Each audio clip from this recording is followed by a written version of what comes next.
Reparations fight roars as some cities push $1 million payments to Black Americans are civic obligation. And so the battle of reparations intensifying in the United States. This is a Fox News story with discussions at the local, state, and federal levels considering $1 million payments to Black Americans. Representative Cori Bush and progressive lawmakers have introduced the Reparations Now resolution, calling for $14 billion in reparations, citing a moral and legal obligation to address the impact of slavery on Black lives. Reparations initiatives have emerged at the municipal and state levels with proposals for direct payments and assistance programs. The California Reparations Task Force recommended $1.2 million payment to eligible Black residents, while Evanston, Illinois approved a plan to provide $25,000 for home repairs or down payments to qualified Black residents. Critics argue that reparations should not be pursued and that they divert attention from addressing critical issues in Black communities. What are your thoughts on this? Look, there's a lot of thoughts. Number one, no greater than Bayard Rustin, who is a legendary icon of the civil rights movement. He's one of the ones that co-founded, that co-organized the March on Washington. And this is Bayard Rustin said this in the 60s. And he said that his father was not a slave, nor was his grandfather, something like that. So he, in his mind, reparations was a silly conversation, that we need to move forward from that. And so, look, you have to understand that this is how the left, this is what the left does. And this is what Democrats do when they're trying to appeal to Black Americans. They have nothing substantial to offer Black Americans in terms of policies. They know that their policies are actually detrimental to the lives of African Americans. So what do? Every election year, it comes up, here's the handout, here's some reparations, here's this, here's that.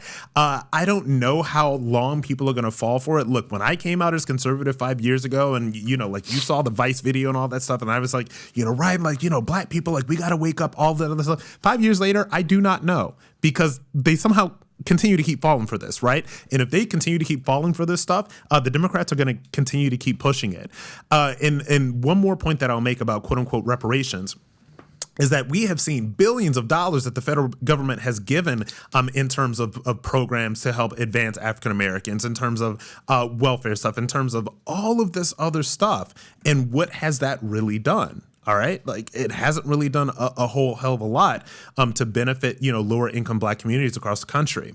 And the issue that these communities face is, again, not a political issue. It is a cultural issue.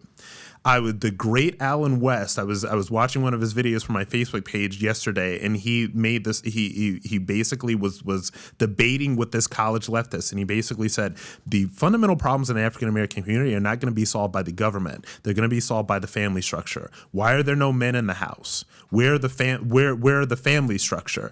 And the federal government has de-incentivized fathers in the household for the better part of the past 40, 50, 60 years. Until you fix that, all of these problems are never going to get fixed. But Democrats don't want to fix the problem. They want to pretend that they fix the problems, and they want to basically buy Black votes. It pisses me off. You know what? I'm going to follow that up with some facts here. And also, we need to look no further than our vice president, who was a proponent of the California 3 strikes laws. And it was 3 strikes, and then you spend your life in prison. So if your third conviction, your life in prison. But drug distribution convictions counted as a full strike. So an 18-year-old individual sells 2 ounces of marijuana before it's legal. That's a strike. And it was Kamala Harris that pushed that in California, and it disproportionately, imprisoned for those relatively minor drug distribution offenses. I'm not talking about fentanyl. I'm talking about pot, talking about marijuana, grass. And she put an enormous amount of men of color in the California state prisons. Yeah, Kamala the cop. That's it. You ever see those memes? It was like Kamala Harris and the Kamala the cop. Yep. Well, let me ask you. I feel like you're a good person to ask about this. I'm actually here representing all Black people. Of course, that's why I'm using you as your representative. That's exactly why I'm asking this question.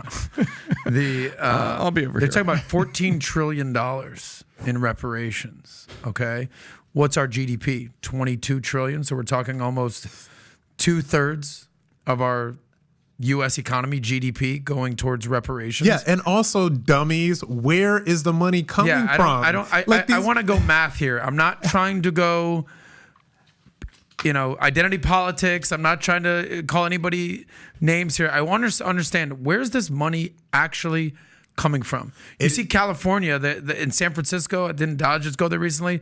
They're talking about giving people $5 million checks. How is this being funded? Fundamentally, they want it to come from the tax dollars. And here's the thing: like, if you we got a fucking debt ceiling. We can barely pay our own freaking bills. But the states we're can't do $31 it. trillion in debt. Where is this money coming from? Yeah, so I want you to understand. I want you to understand. Just a small thinker over here, just trying to come up with some trillions. I want you to understand the reasoning behind what they do it, and how this also ties into sort of the anti-capitalism, anti-millionaire, billionaire rhetoric that they also try to push to leftists. Okay. So on one hand, they're going to say, you are entitled to reparations because you're so black and you're so oppressed, and the legacy of slavery and the trauma and all of that other stuff, and you're entitled to this money. You are not meant to think where the money is supposed to come from. Okay, it's obviously going to come from taxpayer dollars. It's obviously going to come from the federal government, right? But if you have a group of people that are so anti-capitalist, anti-millionaire, anti-billionaire, whatever, they're never really good. They're not thinking about tax.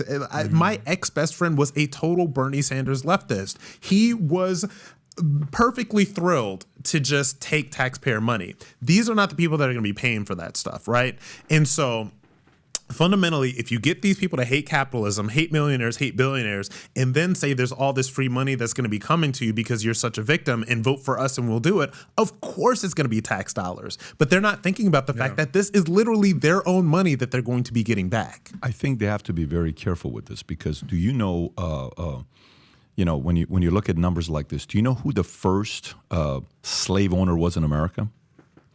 Do you know the first ever slave owner in America? Do you actually know this? It was a black man. It was a black man. Wow. It was Anthony Johnson. Okay, if you just type in first Anthony Johnson was the first slave owner in America. So this is kind of a, when you go through the stats and you go through stories and you go through what happened and you go through the moment with Don Lemon that he brought that one lady on and he's asking about what do you think about reparations? Yeah, we should go back to the Africans who were the original slave owners. The British lady. Yeah, we really need to look into this. We really need to look into this. When you do things like this, it's a travesty what happened to slavery. Listen, man, I'm Armenian genocide. I'm half Assyrian genocide, Greeks, what the Turks did to them. It's catastrophic. It's terrible what happened to those folks. Terrible what happened to the Holocaust.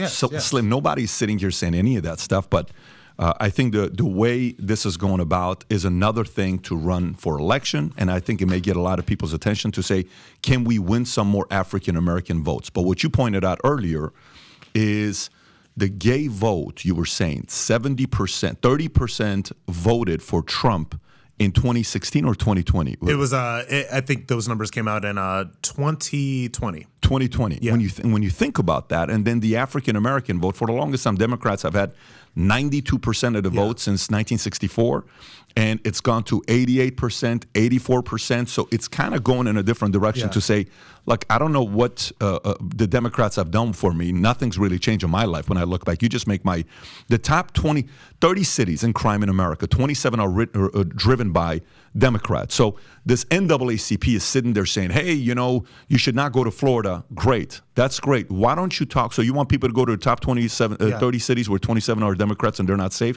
They can say these things, but the opposition argument's going to be very easy to come back to this. So if you like this clip and you want to watch another one, click right here. And if you want to watch the entire podcast, click right here.